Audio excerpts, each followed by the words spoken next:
Hello friends and welcome to we are classes 20 the Hindu analysis के लिए आज हम आप सभी के बीच आए 29 ऑफ मई 2021 का।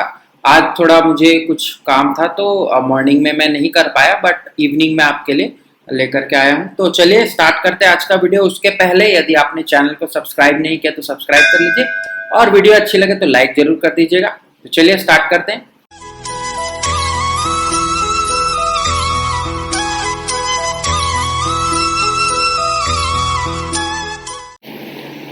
आज की जो पहली न्यूज हमें यहाँ दिख रही है that is about the covid supplies, और यहाँ पर एक टैक्स रिलीफ के लिए बात की गई थी, जो कि हमने डिस्कस किया था कि जीएसटी काउंसिल की जो मीट होने वाली है उस जीएसटी काउंसिल मीट में ये सबसे बड़ा मुद्दा अभी बनेगा कि कोविड-19 के जो मटेरियल्स हैं उन पर टैक्स को एग्जम्प्ट किया जाए।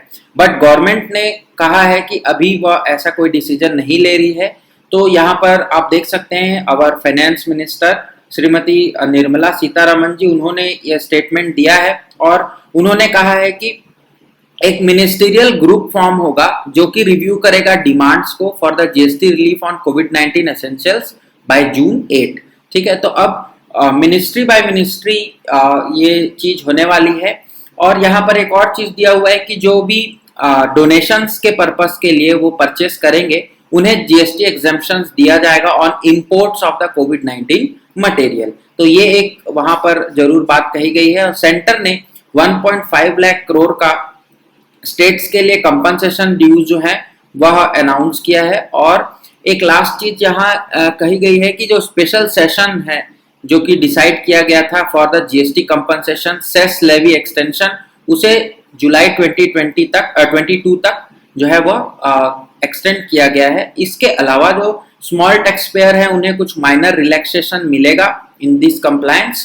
तो ये कुछ बातें हैं, बट जब ये ग्रुप ऑफ मिनिस्टर्स अपनी रिपोर्ट प्रेजेंट करेंगे या फिर ऐसा कोई रिपोर्ट इस पर आएगी, न्यूज आएगी, तो we will cover this news. और अभी इस न्यूज में तो इतना ही है। हम बढ़ेंगे नेक्स्ट न्यूज की ओर। The next news is a very important scheme जिसे आप मिड डे मील या मध्याह्न भोजन योजना के नाम से जानते हैं। और आप सभी को पता है कि जो चिल्ड्रन है फ्रॉम क्लास 1 to 8 उन्हें दिया जाता है ये। और इंडिया में यदि देखें तो जो है वह बहुत ही वाइडली स्प्रेड है। अब न्यूज के बारे में हम देखते हैं तो सेंटर ने कहा है कि अबाउट 100 रुपीज हर चिल्ड्रन को देंगे जो 1 to 8 क्लास में पढ़ता है इन द गवर्नमेंट स्कूल्स, जो कि मिड डे मील स्कीम के बेनिफिशियरीज है। ठीक है, अब यहाँ पर जो मनी है that is 1200 crores will be given as to the 11.8 crore children studying through this scheme or covered under this scheme, ऐसा एजुकेशन मिनिस्ट्री ने कहा है। इसके अलावा फंड्स यदि बात करें तो सेंट्रल जो एलोकेट किए हैं फंड को for the mid day scheme that is 11,500 crore, जो कि 2021-22 के जो अलॉटमेंट है उसमें ऐसा कहा गया है। तो इतनी सारी इंपॉर्टेंट बातें थी। बट अगर हम मिड डे मील स्कीम को देखें तो mid day meal scheme was started in the year 1995। और यदि हम इसके पेरेंट स्टेट की बात करें कि कहाँ से स्टार्ट हुआ था तो उसमें आपको याद रखना है तमिलनाडु का नाम। Tamil Nadu was the first state to implement this, या बोल सकते हैं कि वही पायनियर थे। और वहां से ही पूरे इंडिया में ये mid day meal scheme start हुई। It is a free meal scheme to the children studying in the class from 1 to 8। इतने चीजें आपको याद रखनी है। और अभी 100 रुपीज पर चिल्ड्रन वो देने का फैसला लिया गया है, बट एक्टिविस्ट ने कहा है कि ये बहुत कम है। And the story so far is written here, but ये चीजें हमारे लिए इंपॉर्टेंट नहीं है, हमारे लिए इंपॉर्टेंट है द स्कीम। सो हम आगे बढ़ेंगे नेक्स्ट न्यूज की ओर। The next news is about a loss. हमारे एक फ्रीडम फाइटर जिनका नाम आप देख सकते हैं टीएम कलियन्नन, ये पास अवे हो चुके हैं। और टीएम कलियन्नन जो कि लास्ट सर्विंग मेंबर थे of the Indian constituent assembly. तो पॉलिटी में आप जरूर पढ़ते होंगे इंडियन कॉन्स्टिट्यूएंट असेंबली, जो कि 1946 में फॉर्म की गई थी। ठीक है, तो कॉन्स्टिट्यूएंट असेंबली के मेंबर थे ये, और सबसे लास्ट मेंबर थे जो कि अभी आपके सामने थे। अब इनकी थोड़ी बात कर ले तो he was also the youngest member in the Constituent Assembly, then and also a member of India's first provisional parliament.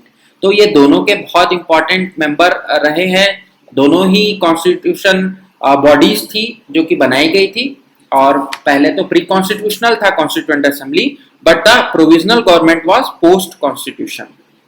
तो दोनों के मेंबर थे, इंपॉर्टेंट पर्सनैलिटी है, आपको याद रखना है। टीएम कलियन्नन गौंडर इनका पूरा नाम है, ठीक है, तो आपको याद रखना है जरूर।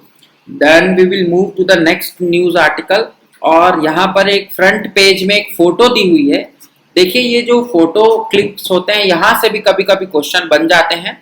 ये फोटो जो है वो नवी मुंबई के एक लेक की है, और नवी मुंबई के इस लेक में आपको जो ये बर्ड दिख रही है, इस बर्ड का नाम यदि आपको पता है तो बहुत अच्छी बात है, और अगर आपने पहचान लिया तो बहुत अच्छा है। जी हाँ, इसका नाम है फ्लेमिंगो। और अभी जो न्यूज यहाँ लिखी हुई है या जो स्टेटमेंट यहाँ नीचे लिखा हुआ था, वहां पर लिखा था कि अब ये नवी मुंबई से उड़ जाएंगे, क्योंकि वहां पर अब क्या होने वाला है, हमारा साउथ ईस्ट मानसून वहां पर इंडिया के जो वेस्टर्न कोस्ट है वहां पर आने वाला है। तो जैसे ही मानसून आता है ये सारे पक्षी जो है वो माइग्रेट करते हैं टू द नॉर्थ साइड, ठीक है। तो अब हम थोड़ा सा देख लेते हैं फ्लेमिंगो के बारे में, क्योंकि ये इंपॉर्टेंट हो जाता है यदि फोटो वहां दी हुई है या फिर ऐसा कोई भी आर्टिकल आप पढ़ते हैं। तो अगर हम उनके हैबिटेट की बात करें तो the species inhabit shallow eutrophic water bodies, ठीक है, जैसे कि सलाइन लगून्स में पाए जाते हैं, सॉल्ट पैंस में, एंड लार्ज सलाइन और एल्कलाइन लेक्स। मतलब आप बोल सकते हैं कि सलाइन वाटर के ये जो है प्राणी हैं, और इनका यदि रेंज देखा जाए तो वेस्ट अफ्रीका और मेडिटेरेनियन तक दिखेंगे आपको, और south west and south Asia में आपको दिखे हैं, through out the sub Saharan Africa. तो एशियन अफ्रीकन बर्ड आप बोल सकते हैं। अब इनका थ्रेट्स की बात कर ले तो they suffer from low reproductive success, ठीक है, और यहाँ पर lowering of water levels in the lakes can also lead to hypersalinity which may affect food resources, ठीक है। तो लेक्स का जो वाटर लेवल है वह कम होने से सैलिनिटी बढ़ जाएगी, और सैलिनिटी बढ़ने से इनके फूड रिसोर्सेस में अफेक्ट होगा। फिर pollution from sewage and heavy metal effluents from industries, तो ये तो सभी प्राणियों के लिए खतरा है। Lead poisoning most important type of pollutant you can say, very dangerous, और disease like tuberculosis, septicemia and avian botulism, ये बहुत important disease है। ये आपको सांबर लेक में दिखा था, ये 1.5 year पहले, वहां पर बहुत सारे जो बर्ड्स थे वो इससे सफर हुए थे, ठीक है। ये ब्रेन को उनके अफेक्ट करता है और बर्ड्स की मृत्यु हो जाती है। अब इसके हम IUCN स्टेटस की बात कर ले तो फ्लेमिंगो का जो IUCN स्टेटस है वह है लीस्ट कंसर्न, ठीक है, मतलब इनकी जो नंबर्स है वो अभी उतनी ज्यादा प्रभावित नहीं है, रेड की तरफ ये शिफ्ट नहीं हो रहे हैं। तो this is all about the flamingo. आप थोड़ा सा और इसके ऊपर देख लीजिएगा। देन हम बढ़ेंगे अपने last news article, that is the editorial. और आज जो मैं एडिटोरियल है वह बहुत ही जो एडिटोरियल टॉपिक्स आए थे उसमें से मुझे बस ये एक टॉपिक अच्छा लगा, that is about the capitalism और पूंजीवाद पर यह आर्टिकल है, मतलब पूंजीवाद का against the covid vaccine crisis, ठीक है। तो आप इस आर्टिकल को पढ़िएगा, और अगर आपको लगे कि इस आर्टिकल में आपको आंसर राइटिंग के लिए कुछ है तो जरूर, क्योंकि मुझे ऐसा कोई चीज यहाँ पर दिखा नहीं जो हमारे करंट अफेयर से बहुत ज्यादा रिलेटेड है। आर्टिकल्स तो बहुत थे और आज के न्यूज एनालिसिस में इतना ही, लेकिन जो मोस्ट इंपॉर्टेंट न्यूज होती उन्हें ही मैं कवर करता हूं, जो कि द हिंदू में आपका प्रिंटेड रहता है। इसके अलावा यदि आपको द हिंदू का PDF चाहिए तो आप टेलीग्राम ग्रुप को हमारे ज्वाइन करिए @VRClasses20। वहां मैं आपको डेली 10 क्वेश्चन क्विज का कराता हूं, प्लस आपको PDF भी प्रोवाइड होती है फ्री ऑफ द हिंदू, ठीक है। तो आप जरूर से ज्वाइन कर लीजिएगा, और यदि आप चैनल पर नए हैं तो सब्सक्राइब कर लीजिए। आज के इस न्यूज एनालिसिस में इतना ही। Stay safe, stay healthy, thank you very much.